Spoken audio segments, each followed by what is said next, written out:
Hello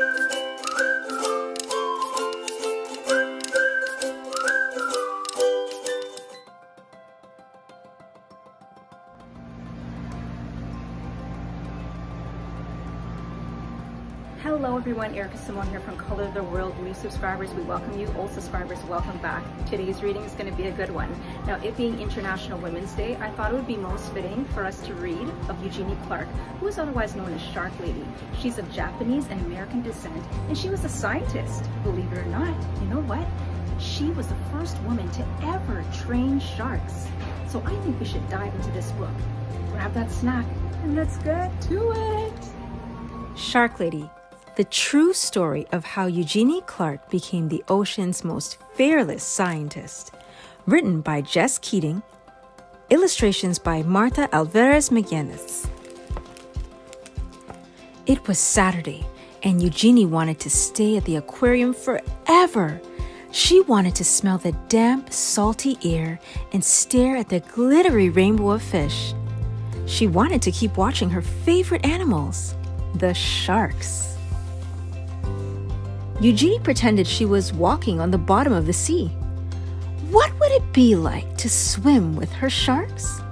To breathe underwater with gills of her own? More than anything, she wanted to find out. When the summer came, Eugenie's mother took her to swim at the beach in Atlantic City. Stuffing sticky gum into her ears to keep the water out, Eugenie dove down, down, down. The salt stung her eyes, but she didn't want to miss a single fish. Constellations of sea stars speckled the pebbled sand. She imagined a silvery fin standing strong on her back, slicing through the ocean current. To others, sharks were ugly and scary.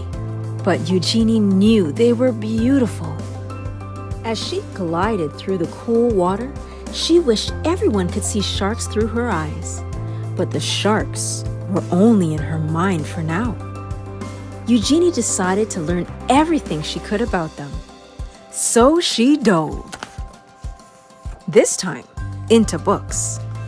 Whale sharks, nurse sharks, tiger sharks, lemon sharks?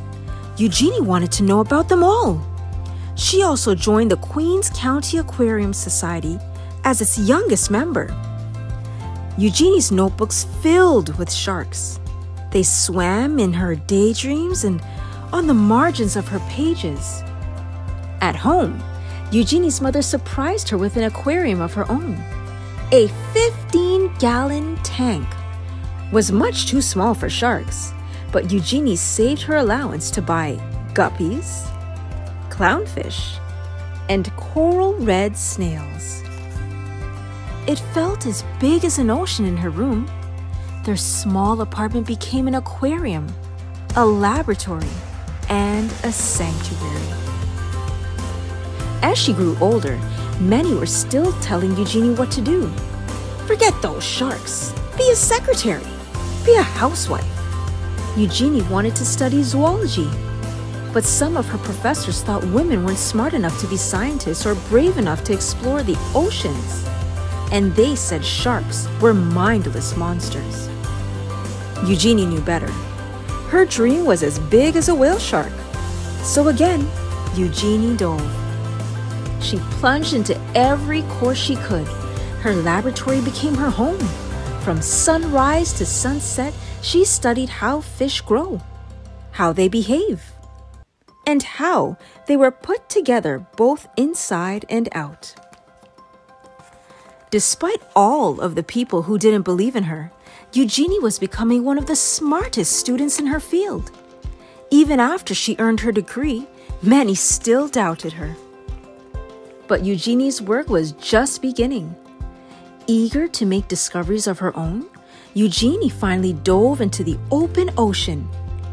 In the Red Sea, Eugenie collected hundreds of fish, including 3 new species that had not been discovered before. Red Sea sand diver, a Barzina pipefish, a volcano triplephin,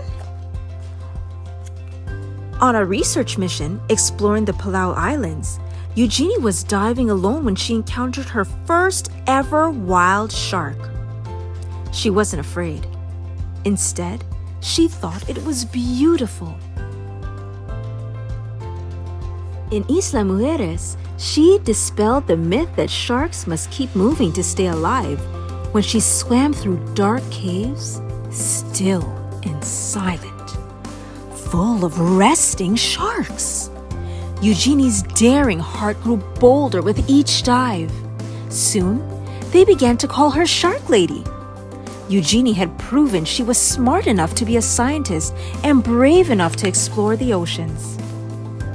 As her courage grew, she began to love and understand her beloved sharks more and more.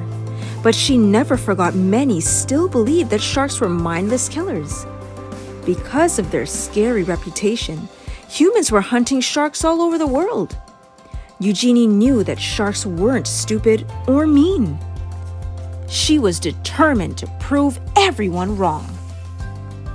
Eugenie fished through her mind and devised a brilliant experiment. Could she train a shark the way a person trains a dog? Were sharks more smarter than anyone knew? They were. Eugenie was the first scientist in the world to train sharks and even learned they could remember their training for at least 2 months after. Sharks were not mindless killers. Sharks were beautiful. Sharks were smart. They deserved to be studied, protected, and loved. And Eugenie's dream was now a dream come true. That my books, Stuck in the Middle and Missing You, are on sale on Amazon, Barnes & Nobles, and my website, www.colortheirworld.ca.